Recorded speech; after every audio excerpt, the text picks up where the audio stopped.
आज की top headlines कुछ इस प्रकार है। भारतीय वायुसेना ने Mi-17V5 हेलीकॉप्टरों की ग्राउंड स्ट्राइक कैपेबिलिटीज को स्पाइक एनालोइस मिसाइलों से मजबूत किया। गरुड़ा एरोस्पेस मिलिट्री ऑर्डर्स की दिशा में अपनी दृष्टि रखते हुए ड्रोन टेक में 100% लोकलाइजेशन की योजना बना रहा है।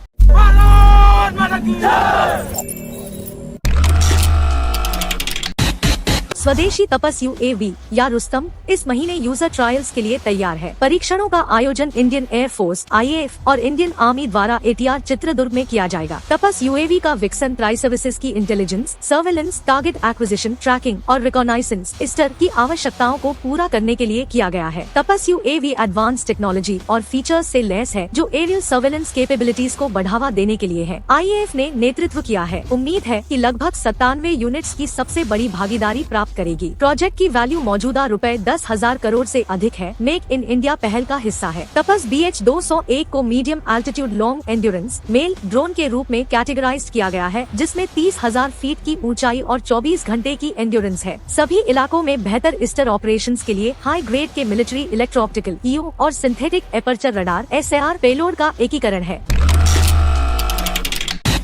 भारतीय नौसेना अगली पीढ़ी के मिसाइल NNGM को लॉन्ग रेंज के लॉटरिंग म्यूनिशन से इक्विप करने जा रही है। ऐसी टेक्नोलॉजी में experienced Indian private sector companies के साथ चर्चाएं जारी हैं। नौसेना की प्रतिक्रिया क्षमताओं को महत्वपूर्ण समुद्री स्थितियों में बढ़ाता है। नौसैन्य जहाजों पर सीमित पौड़ों से लॉन्च किया जा सकता है, जो ऑफेंसिव और डिफेंसिव कैपेबिलिटीज को सुधारता है। हमलों को रद्द करने की क्षमता सहायक होती है, जिससे परिणामकारी क्षति का खतरा कम होता है। NGM वर्सेस की कॉन्ट्रैक्ट को कोचीन शिपयार्ड लिमिटेड के साथ 9,805 करोड़ रुपए में साइन किया गया है, जिसमें उन्नत तकनीक और हमलावर क्षमताएं शामिल है। NGM वर्सेस को मैरिटाइम स्ट्राइक और एंटी सरफेस वॉरफेयर के लिए डिजाइन किया गया है। Lautering munition integration NGM versus की प्रभावशीलता और वर्सेटिलिटी को बढ़ाता है, भारतीय समुद्री रक्षा को मजबूती देता है।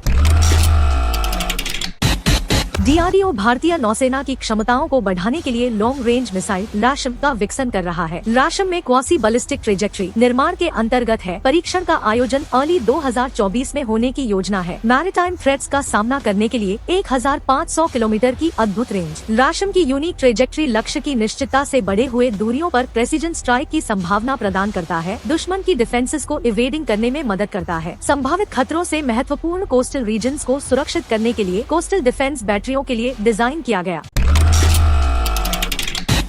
हाल में इंडिजिनस प्रोजेक्ट के लिए Hindustan turbo fan engine HTFE-25 का विकसन कर रहा है। इंजन सेल्फ फंडिंग से विकसित किया गया है। यह विभिन्न एयरक्राफ्ट कॉन्फ़िगरेशंस के लिए डिजाइन किया गया है। HTFE-25 इंजन 25 किलोन्यूटन थ्रस्ट प्रदान करेगा। सिंगल ट्विन इंजन वाले एयरक्राफ्ट के लिए उपयुक्त होगा। हाल ने कैट्स के तहत स्ट्राइक ऑप्टिमाइज्ड UCAV में इंजन का प्रयोग प्रस्तावित किया है। कैट्स में और अनमैन कॉम्बैट एयरक्राफ्ट शामिल है। हाल ने UCAV कैट्स वॉरियर और अनमैन स्ट्राइक्स के लिए बड़े प्लेटफॉर्म की प्रदर्शन की। HTFE-25 इंजन को कैट्स के जेट प्रोपेल हेल UAV के लिए विचार किया जा रहा है। कार्यक्रमों के विकास क्लियरेंस की प्रतीक्षा कर रहे हैं। कैट्स कार्यक्रम के फेज 1 के बाद प्रगति होगी।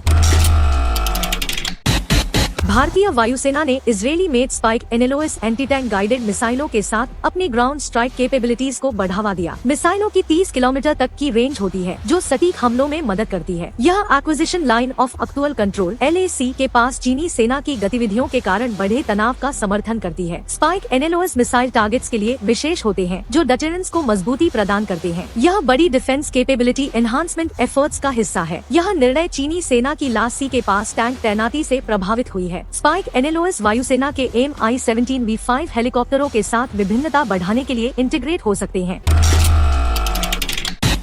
भारत अपनी रक्षा क्षमताओं के लिए मिलिट्री ड्रोन प्रोडक्शन में चाइनीज कंपोनेंट्स को प्रतिबंधित करता है। निर्णय सुरक्षा, स्वदेशी उत्पादन और आत्मनिर्भरता के द्वारा प्रेरित होता है। चेन्नई की गरुड़ा एरोस्पेस एक स्टार्टअप लोकलाइजेशन को बढ़ावा देने के लिए प्रतिबंध का स्वागत करता है। 1 वर्ष के भीतर 100% लोकलाइजेशन प्राप्त करने का लक्ष्य, 120 से अधिक कंपनियों के साथ साझेदारी। भारत की ड्रोन उत्पादन क्षमताओं को बढ़ावा देने के लिए कोलैबोरेटिव अप्रोच है। भारतीय सेना गरुड़ा एरोस्पेस के साथ विशिष्ट ड्रोनों के लिए सहयोग करती है। ड्रोनों का उपयोग स्ट्रैटेजिक और टैक्टिकल ऑपरेशंस में विभिन्न एप्लीकेशंस के लिए किया जाता है।